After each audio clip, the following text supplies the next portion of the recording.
Je suis un habitant de la Villeneuve depuis plus de 30 ans et je suis là en titre d'habitant aussi de ce quartier. Mais avant d'être habitant de ce quartier, j'ai commencé ma vie professionnelle en septembre 68 au théâtre de Sartrouville dans la direction de Patrice Chéreau et j'ai suivi ce parcours d'une manière extrêmement intéressante tout en voyant les limites assez vite. Vous savez, c'était l'époque où Philippe Madral avait écrit un bouquin, Le théâtre hors les murs. On se posait la question du nom public et qu'on trouvait très bien que des metteurs en scène montants soient installés dans des quartiers populaires de la périphérie de Paris, mais on s'est aperçu que le Don Juan, par exemple, de Chéreau, n'y avait que le quartier latin qui était là, sauf l'écart de la CGT qui venait en renforcer pour faire ces choses-là. Et quand on demandait à l'équipe de Patrice Chéreau de venir expliquer pourquoi il avait supprimé la scène de Monsieur Dimanche, et ben il dit oh, vas-y, toi t'es l'animateur, tu peux le faire très bien. Donc ça, c'est les premiers trucs qui m'ont pris en tant que comédien à ce moment-là, du recul mais drastique sur cette conception du travail culturel à travers le théâtre vivant et qui m'a fait monter avec des copains une troupe d'intervention qui après a joué hors les murs, dans les usines occupées, dans les usines non occupées, dans les cafétérias d'entreprise, dans les quartiers populaires, dans les associations, avec une doctrine qui était premièrement, on ne joue plus dans les lieux culturels, deuxièmement, on va aider les gens à monter leurs propres interventions culturelles, qu'est le théâtre, souvent utilisant le clown ou des genres proches de Dario Fo et autre chose. Et donc ça, j'ai fait ça pendant très longtemps, jusqu'à l'âge de 35 ans, où j'étais complètement fatigué, parce que c'était 150 représentations par an sur toute la France, dans des conflits, dans des luttes ouvrières, très proches des comités d'entreprise, même en temps de paix, où on travaillait dans les bibliothèques, etc. Donc à partir de ce moment-là, j'ai eu l'occasion de rencontrer des mouvements d'éducation populaire, et quand j'ai eu cette fatigue importante de ce travail, en voyant modestement les limites, également, même si c'était déjà une volonté de travailler autrement les questions de l'action culturelle et des politiques culturelles, je suis rentré dans l'éducation populaire, dans un mouvement qui s'appelle Culture et Liberté, et j'ai fait mon chemin là-dedans, Culture et Liberté étant un mouvement issu de la gauche chrétienne, si vous voulez, la JOC, etc., la CFDT, qui faisait de l'action culturelle dans les milieux d'entreprise. Action culturelle largement abandonnée dans les années 76-78, quand les comités d'entreprise se sont dépolitisés, pour faire très vite, et ont abandonné le champ de la culture et de l'action culturelle pour en faire de la distribution de billets pour le Bolchoï et autres jolis spectacles. Donc on a fait ce genre de choses, et puis j'ai continué ma vie dans une autre fédération d'éducation populaire où j'étais responsable de la culture à la Fédération nationale des foyers ruraux, qui est une grosse boutique avec 300 000 adhérents, 3 000 associations adhérentes, et à ce titre-là, j'ai participé aux travaux qui étaient menés par le ministère de la Culture sous l'égide de Toubon au début, en 93, qui a essayé de dire on va réouvrir la porte de l'éducation populaire au ministère de la Culture, et nous étions 12 fédérations d'éducation populaire à travailler d'une manière quotidienne, pas quotidienne tous les jours, mais enfin régulière, avec les représentants du ministère de la Culture, et en ayant obtenu les moyens de le faire, c'est-à-dire un poste FONGEP pour les référents culturels dans chaque fédération. Et avec cette expérience, on a quand même bâti une charte entre éducation populaire et culture qui est restée sans suivi vraiment, qui devait être signée en grande pompe dans les années 2000-2001, qui ont été signées à la vite fait par Catherine Tasca, vous l'élève, vraiment que ce ne soit par Trottmann, je ne sais plus.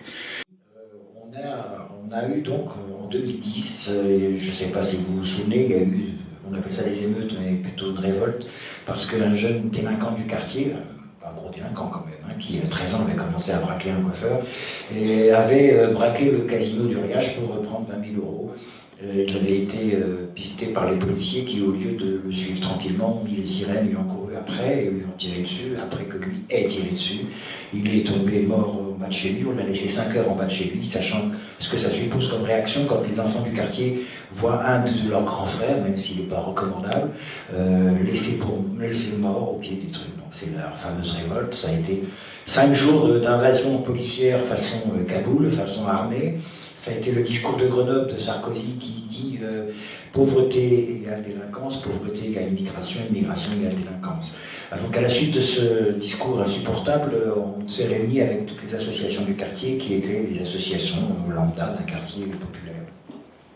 Et on s'est dit c'est absolument impossible qu'on laisse la responsabilité de ce qui s'est passé sur la seule puissance publique. Nous sommes 14 000 habitants, nous sommes 14 000 voisins, nous sommes 14 000 fois les parents, etc., etc. Donc nous avons une responsabilité à prendre. Et donc ce collectif, qui s'appelle maintenant Villeneuve de Pouce, est créé sur cette réflexion-là, en disant qu'est-ce qui fait que ce quartier est devenu ce qu'il est, comment se fait-il qu'on ne puisse pas obtenir les moyens d'une véritable travail culturel sur le chantier. Je rappelle quand même que géographiquement, on a MC2 qui est à 600 mètres, on a un espace 600 à l'intérieur du quartier qui fait essentiellement du spectacle pour enfants reconnu comme scène nationale pour enfants avec un concept que je conteste très profondément qui s'appelle l'école des spectateurs. Donc pour moi le quartier est parti à ce moment-là dans une construction tranquille, sereine. Nous étions à la veille du 40e anniversaire et on a donc remis à la puissance publique du moment, M. Destot, maire de Grenoble, un livre blanc dans lequel on demande à être concerté en tant qu'habitant pour les mesures à prendre et on fait un cahier de revendication qui n'est pas suivi des faits. On arrive au 40e anniversaire de la Villeneuve et donc on décide de dire que cet anniversaire ne sera pas un feu d'artifice, mais un certain nombre de manifestations importantes, donc des enfants qui font du slam, des enfants qui font de la batucada, des repas citoyens, des endroits de convivialité, etc. Et de ce 40e anniversaire naît aussi la prise de conscience qu'on est en train de, comme on dit, de faire de la rénovation urbaine sur ce quartier, qui consiste à casser la logique. Donc on s'est opposé un peu à cette chose-là, donc on a mis en place un atelier populaire urbanisme, dans lequel on a fait rencontrer les gens qui pouvaient dire, puisqu'ils habitaient là depuis 40 ans, comment ils voyaient leur quartier dans 40 ans. On a fait des travaux, des ateliers en permanence, avec de l'imaginaire, avec du travail avec des archives, avec des urbanistes, qui a donné naissance à un bouquin. Qui n'a pas été suivi des faits, puisque malgré nos revendications, la puissance publique a préféré détruire 73 logements de très grande qualité, inspirés de Corbusier, etc., qui a coûté 7,5 millions d'euros, donc très cher, pour faire soi-disant ouvrir le quartier. Et là, toute la question de l'ouverture est importante. Donc, dans ce quartier, nous avons aussi vécu deux choses importantes. Un commando du quartier de la Villeneuve est allé assassiner deux enfants, deux ados, deux jeunes de Échirol, Kevin et Sofiane. Je ne sais pas si vous avez entendu parler de cette chose-là, et 12 gamins du quartier qui sont passés dans nos centres sociaux, qui sont passés dans nos fédérations d'éducation populaire, sont maintenant en prison avec 10 à 20 ans de condamnation. Nous étions au quartier agresseur. En face, de l'autre côté de Grand Place, pour ceux qui connaissent Grenoble, donc à 500 mètres, il y a le quartier agressé. Et moi, j'ai fait le constat d'une chose absolument importante, c'est de voir que les agressés, les victimes, étaient donc pris en compte, à juste titre, qu'ils étaient choyés, entourés, bref, que la place était faite à la reconnaissance, malgré que ça n'enlève ni la douleur, ni la souffrance, ni la disparition de leurs enfants. Et on s'est très mis en rapport, parce qu'on connaissait les parents de Kevin et Sofiane avec eux, pour essayer de travailler ensemble à cette expression-là, en constatant que les agresseurs n'ont pas le droit à la parole. Et les agresseurs, c'est 12 familles qui ont 12 fois les voisins, 12 fois les copains d'école, et qui sont muets. Et qui n'ont pas le droit à la parole parce qu'ils doivent payer. D'abord, donc payer, c'est prendre de la tôle, et puis après on s'en fout. Donc cette réflexion-là nous a amené à avoir des actions collectives, où on dit qu'est-ce que la violence, comment ça discute, comment on fait pour faire les choses. On s'aide avec ça, avec un certain nombre d'outils, dont du théâtre, avec un mec qui s'appelle Jean-Marc Mailly, qui a fait 20 ans en prison en Belgique et qui a monté un formidable spectacle qui raconte son histoire, mais on le fait aussi avec de la discussion. Arrive le deuxième événement important qui est Charlie. Dans ce quartier, on a des Facebook un peu partout entre les gens, et on a vu sur les Facebook, après Charlie, énormément, mais vraiment énormément, un discours totalement majoritaire de la théorie du complot, de ceci, de cela, qui dit « je ne suis pas Charlie, je suis… » Non, l'autre. C'est ça, enfin bref. Donc je me revendique de ça, je suis victime. Alors, avec tout un discours aussi sur la néocolonisation, sur l'issue de la colonisation, oui, c'est toujours les mêmes qui ont droit à la parole, nous on n'a pas accès, etc., etc. Et donc dans ce discours-là, on s'est rencontrés là aussi à nouveau avec tout le collectif d'associations, et on a dit il faut qu'on parle. Il faut qu'on parle, y compris sur des choses qui fâchent. Donc on a ressorti un vieux concept qui est celui des universités populaires, Vous savez, celui où on dit il n'y a pas de savoir savant, il n'y a que des savoirs partagés, que des savoirs mutuels, que finalement la parole des uns vaut pour ce qu'elle est, vaut pour ce qu'elle a à dire, même si elle n'est pas comprise, mais il faut qu'on l'entende. Et donc on est parti sur ce principe de faire plusieurs cycles de formation, de réflexion, d'échange qu'on a appelé pour comprendre. Et le premier qu'on a fait, ça a été pour comprendre la discrimination, mais on a fait aussi pour comprendre les ghettos populaires, pour comprendre la liberté d'expression, pour comprendre l'exil, l'immigration. Et donc ce principe pédagogique, qui ne fait pas appel à l'art, pour l'instant,